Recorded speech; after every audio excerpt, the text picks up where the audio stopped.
Email us freedom@charliekirk.com and subscribe to our podcast. That is the Charlie Kirk Show podcast page. Become a member today, members.charliekirk.com. That is members.charliekirk.com. Joining us now is Mike Davis. Mike, welcome to the program. Mike, we have not talked about Mr. Boasberg for a couple days, and I want to talk about all the courts and kind of how they're acting. I first want a macro analysis from you. What is your take on the judicial activism and the pernicious nature of the unelected judiciary undermining the will of the sovereign? President Trump campaigned on the fact he's going to hire Elon Musk. He's going to set up the Department of Government Efficiency, and DOGE is going to go after waste, fraud, and abuse in our federal government. And we've seen a lot, and it's just the tip of the iceberg. President Trump also campaigned on the fact that he's going to secure our borders. He's going to designate Tren de Aragua as a foreign terrorist organization, and he's going to get these terrorists the hell out of our country. And the American people like what they heard. And on November 5th, they gave President Trump a broad, decisive electoral mandate. 312 electoral votes, all 7 swing states, the popular vote. We kept the House. President Trump won back the Senate with a comfortable margin. I'm glad the Senate finally understands they wouldn't have a majority for Republicans if it weren't for President Trump's decisive win on November 5th. And President Trump is doing the unthinkable in Washington. He's actually doing what he promised American voters he would do, and he's doing it fast. The first time he ran, he had never ran for office. He had never served in office. He made mistakes in his first term, even though it was an incredibly successful first term. A big mistake was personnel. He's not making those mistakes this time. He had 4 years in office. He had 4 years to reflect. He faced the Biden lawfare, the unprecedented Republican ending lawfare. He's ready to govern on day one. And the last line of Trump resistance is these activist judges. You have these Democrats, partisan plaintiffs and lawyers run into these Democrat activist judges, particularly in Washington, D.C., and they are trying to sabotage the presidency. They're trying to sabotage President Trump because of policy and political disagreements. President Trump is not trying to steal Congress's legislative power under Article 1. President Trump is not trying to steal the Supreme Court's judicial power under Article 3. The president is exercising core Article 2 executive powers under Article 2, and you have these activist judges sabotaging him. These are judicial saboteurs, and not only is it extremely lawless, it's getting very dangerous. You had a judge in D.C., a Canadian foreign citizen to this day, has a lifetime appointment on the bench, Judge Ali. They bragged, the Biden administration bragged, he's the first Muslim, he's the first Arab federal judge in D.C. Several weeks ago, this judge ordered the president to send out $2 billion in foreign aid over the president's national security review to make sure we're not funding Hamas terrorists to kill Americans under the guise of humanitarian relief in Gaza, or we're not funding waste, fraud, and abuse like transgender mice research in Kazakhstan or whatever hellhole we were funding that research through USAID. The Supreme Court failed to stop this Judge Ali. And 2 weeks later, you have this D.C. Obama judge, Jeb Boasberg. Not only he held a Saturday hearing last Saturday, two Saturdays ago, where he exposed an ongoing military, law enforcement, and intel operation putting American allied lives in grave danger. He even ordered planes to turn around with Tren de Aragua, foreign terrorists, and MS-13 international gangbangers. This judge thought he could not only expose this military operation, but order the president to turn around planes. We saw in El Salvador that this president had a massive security footprint of military, law enforcement, and intel officials ready to accept these terrorists. We did not have that same footprint in America. How would Jeb Boasberg have known what we had in America for security? How would Jeb Boasberg have known the fuel on the... I mean, but then what is the recourse? He's just going to keep doing this and ignore people. And so impeachment is not going to happen, and that's largely a waste of time. We just don't have the votes to do that. So then how do we rein in this judicial despotism? Spring into action this season. It's time to put American meat on your table and support the ranchers who've been feeding this country for generations. GoodRanchers.com delivers high-quality American-raised meat to your doorstep. And right now, you can get free bacon, ground beef, seed oil-free chicken nuggets, or salmon for a year, then $40 off, a discount they've never offered before. Head to GoodRanchers.com and show your support for American ranchers today. Good Ranchers, American meat delivered. Well, I would say this on several fronts, Charlie. I was the chief counsel for nominations on the Senate Judiciary Committee. I had the oversight portfolio for the federal judiciary, right? And I know how these judges think, and I know how the Chief Justice thinks. I clerked on the Supreme Court and was around the Chief Justice. Personally a pleasant guy, but he operates in a very political way. So it's time, if these activist judges want to take off their judicial robes and climb into the political arena and throw political punches like we saw with Judge Ali and Judge Boasberg, we need to throw political counter punches. And that means going after their jurisdiction. That means going after their funding. And yes, it means having impeachment as leverage. It's not a waste of time. Even if we don't have the votes in the Senate to remove them, it's the mere threat of impeachment. It's the mere sword of Damocles over their head. It's the scarlet letter these judges would have if they faced an impeachment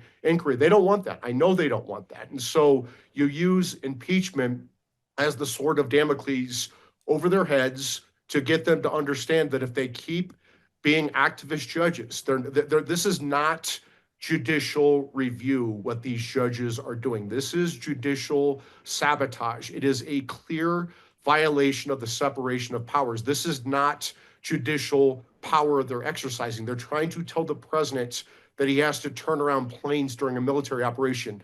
Last time I checked, Jeb Boasberg is not a black trans woman, so I don't think Joe Biden would have hired him to be an air traffic controller, and he's certainly not the commander-in-chief who can order the president to stop in the middle of military operations and turn them around, and then doubling down on his danger. He's asking the Justice Department to come in and reveal these classified or highly secret military operations. Why would a foreign leader want to deal with a president of the United States on a high-risk operation like this Salvadorian president just did, if the mission is going to get exposed publicly because an activist judge held a Saturday hearing? It puts American and allied lives in grave danger. And if those planes would have turned around, this Salvadorian president would have been waiting there with hundreds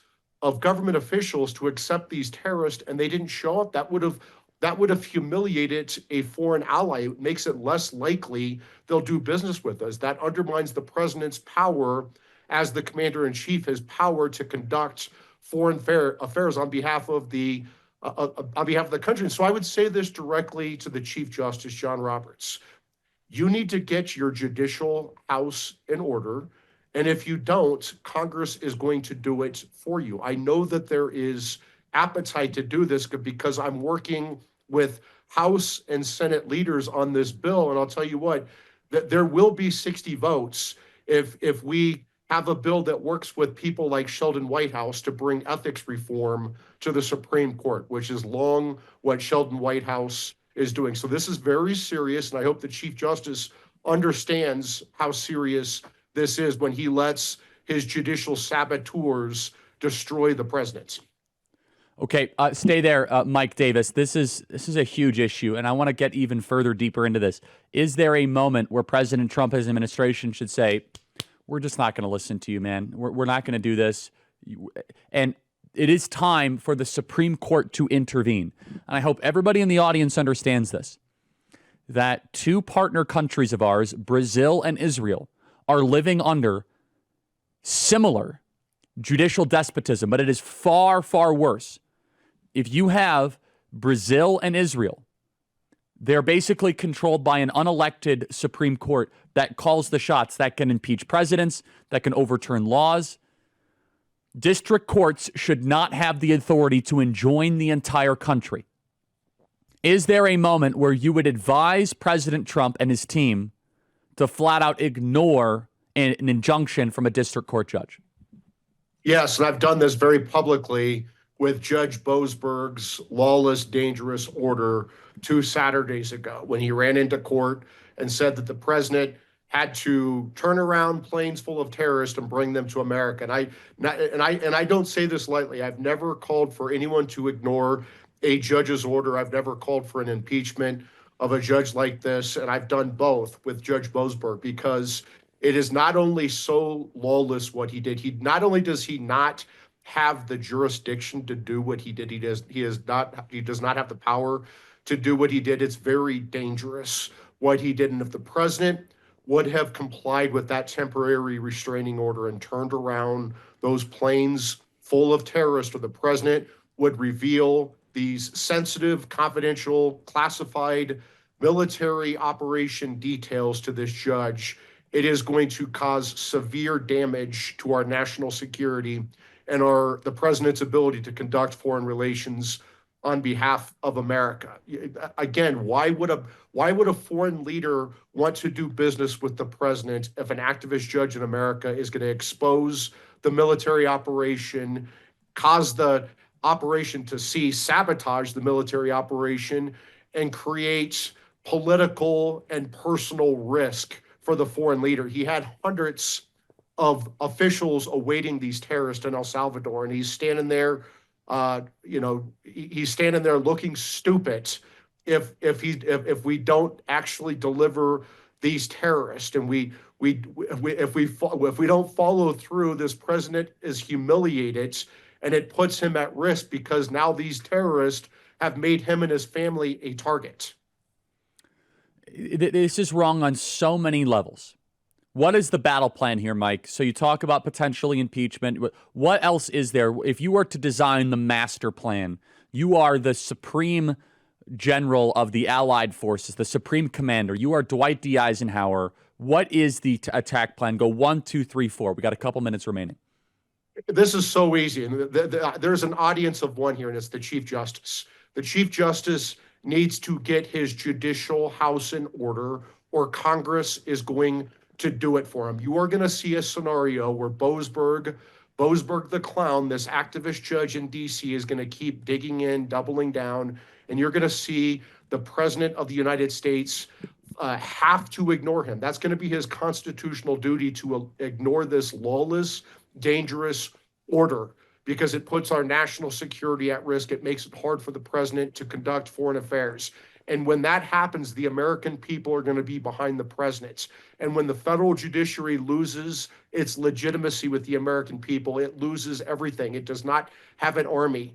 Judge Boasberg's law clerks are not going to be able to turn around planes. Even if he holds people in contempt, the president doesn't have to follow through on those contempt orders. He can pardon people in contempt. He cannot have the executive branch arrest people. This is the red line, and the Chief Justice needs to understand he needs to get his judicial house in order. They need to move forward in the House with impeachment inquiries. They need to cut funding. They need to change jurisdiction. Judges have a modest but crucial role. It is to decide cases or controversies for parties before the court with redressable claims.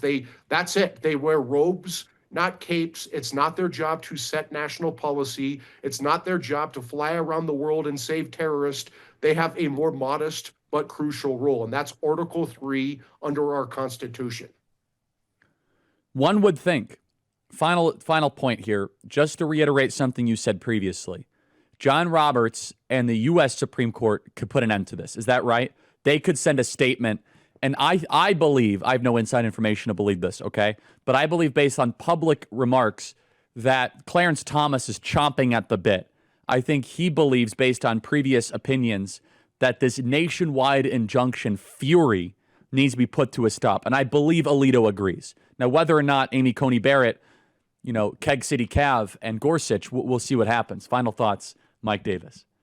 You saw Justice Alito put out a powerful dissent when Judge Ali ordered the president to send $2 billion out the door to his Hamas terrorist friends and transgender mice research, right? And we can't have these judges take over the president's powers, especially dealing with commander-in-chief powers and foreign affairs powers. It is very dangerous. The judges are not equipped to do this. They are not equipped to write laws through nationwide injunctions, through TROs.